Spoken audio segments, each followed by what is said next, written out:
Hello friends, कैसे हैं आप लोग। आशा है आप लोग बहुत ही अच्छे होंगे, मज़े में होंगे। बिहार शिक्षक भर्ती परीक्षा की तैयारी भी बहुत ही अच्छे तरीक़ा से आप लोग कर रहे होंगे।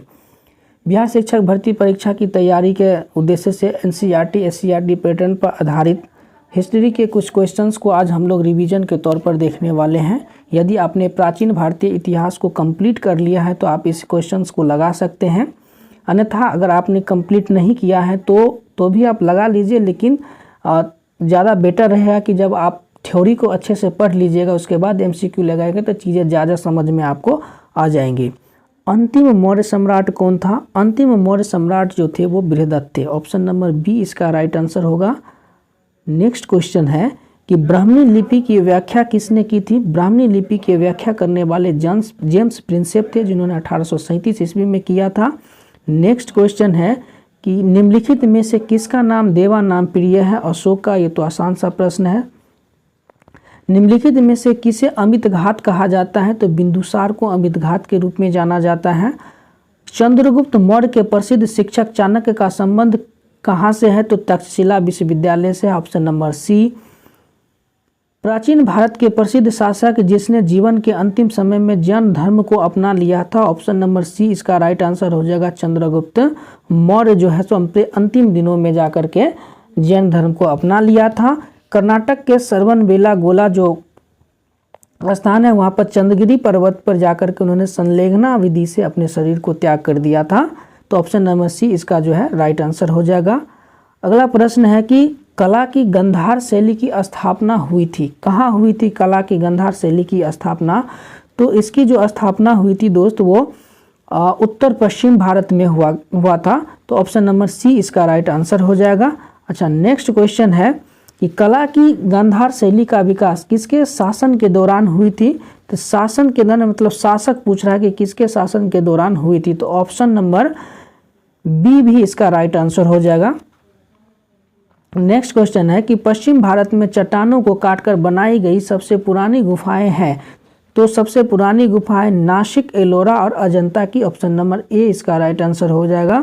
अच्छा, कनिष्क की राजधानी कहाँ थी? कनिष्क की राजधानी दोस्त पेशावर थी। कनिष्क की राजधानी का निम्नलिखित में से किसे जैन धर्म के ऐतिहासिक संस्थापक के रूप में जाना जाता है?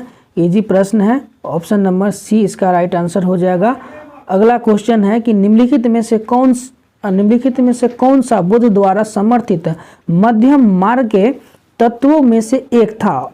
मध्यम मार्ग के तत्वों में से एक था। यहाँ पर मध्यम मार्ग की बात की जा रही है।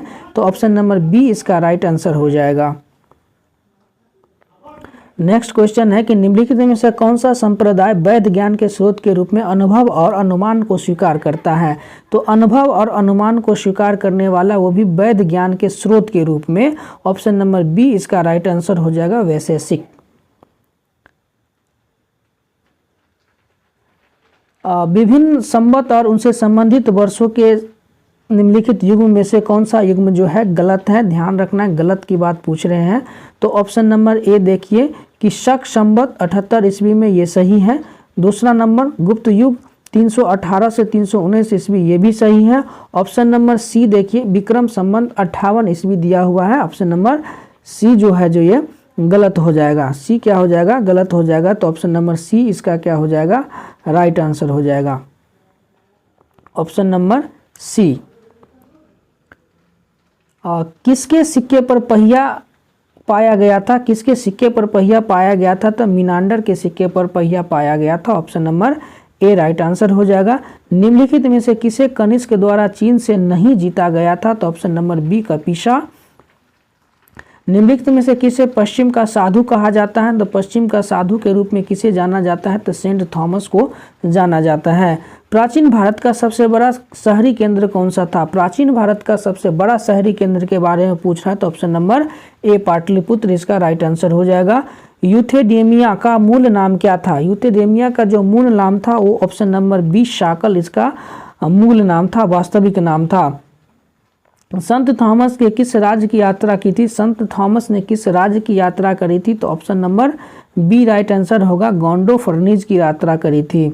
शुंग वंश के संस्थापक के रूप में किसे जाना जाता है? तो शुंग वंश के संस्थापक की जहां बात आती है तो शुंग वंश के संस्थापक के रूप में पुष्यमित्र शुंग को जाना जाता है। आई होप कि आपको यह वीडियो पसंद आई होगी। आज बहुत ही कम क्वेश्चन हमने लिए थे। नेक्स्ट वीडियो में जब भी लाऊंगा मैं 40 क्वेश्चन हिस्ट्री के लेके आऊँगा, जो कि एग्ज़ाम में भी 40 क्वेश्चन का सब्जेक्ट वाइज में पूछा जाता है और जनरल के लिए तो इसी में तैयारी आपकी हो जाएगी।